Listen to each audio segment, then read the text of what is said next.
Bonjour les amis, c'est Cyril de Lille. Dieu Trinité? Qu'est-ce que Dieu Trinité? L'Église catholique confesse que Dieu est Père, Fils et Saint-Esprit, que nous représentons d'ailleurs de cette façon-là, Père, Fils et Saint-Esprit. Pour cette raison, les musulmans disent de nous que nous sommes des polythéistes. Le Coran nous qualifie d'associateurs, c'est-à-dire de personnes qui associent à Dieu d'autres divinités. À ce titre, d'ailleurs, le Coran appelle à la révolte des musulmans contre nous, car nous serions des fauteurs de troubles, des causes d'impiété dans le peuple. Pourtant, en aucun cas, les chrétiens ne sont des polythéistes, ni des associateurs. Qu'est-ce que la Trinité et pourquoi est-elle bien un seul et même Dieu? Eh bien, pour expliquer cela, il n'y a rien de mieux qu'une image. Le Père, c'est Dieu en une personne qui est le Père, c'est-à-dire le Créateur, la source.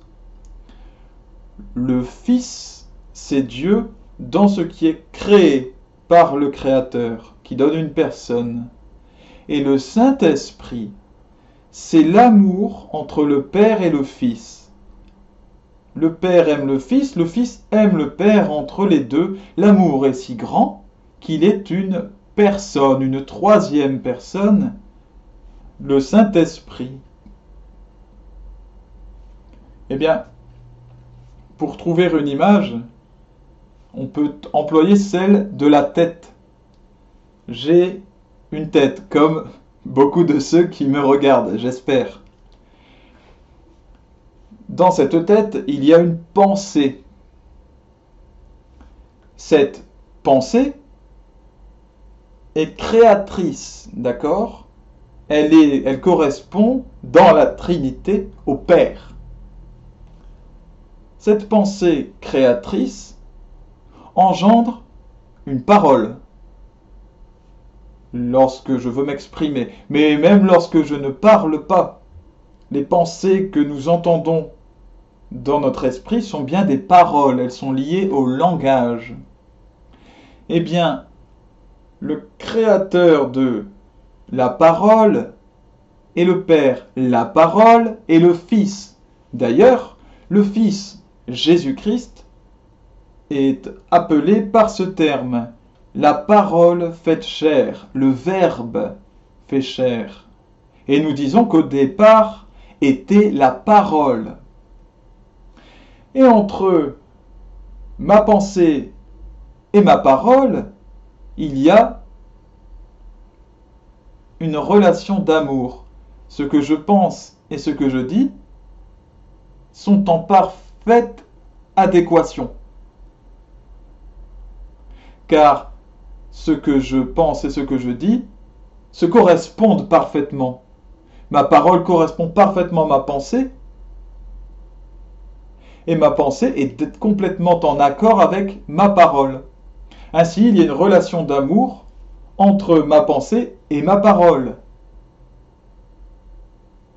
Pourtant, je suis bien une seule personne, mais j'ai une pensée, une parole et un amour entre les deux. Je ne peux pas faire autrement que d'être trine, ce qu'on appelle trine en parlant de Dieu, c'est-à-dire que moi, Cyril, constamment, quoi que je fasse, j'ai toujours une pensée créatrice, une parole qui est créée et une relation d'amour entre les deux, un bien-être. Eh bien, Dieu, c'est tout simplement cela. Évidemment, une seule personne qui est Dieu en trois personnes, Père, Fils et Saint-Esprit, pour nous c'est incompréhensible. Pour les catholiques, ce n'est pas plus facile, je vous rassure. C'est pour cela que nous utilisons des images, mais nous ne pouvons nous représenter Dieu. Eh bien, c'est très bien. Cela prouve que Dieu nous dépasse absolument, puisque nous ne pouvons le concevoir. Nous ne pouvons concevoir avec nos faibles moyens intellectuels et imaginatifs ce que c'est qu'une personne trine, une personne en trois personnes. Cela prouve la grandeur de Dieu, et ceux qui ne croient pas en la Trinité, qui la nient, eux-mêmes pêchent par orgueil, parce qu'ils refusent de croire en quelque chose qu'ils ne comprennent pas. Or, qu'est-ce qu'on ne peut pas comprendre si ce n'est Dieu lui-même?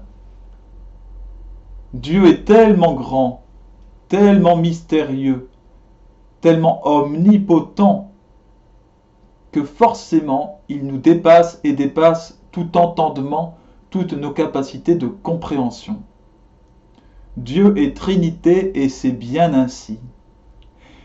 Bonne soirée et que le Seigneur vous bénisse. À bientôt les amis.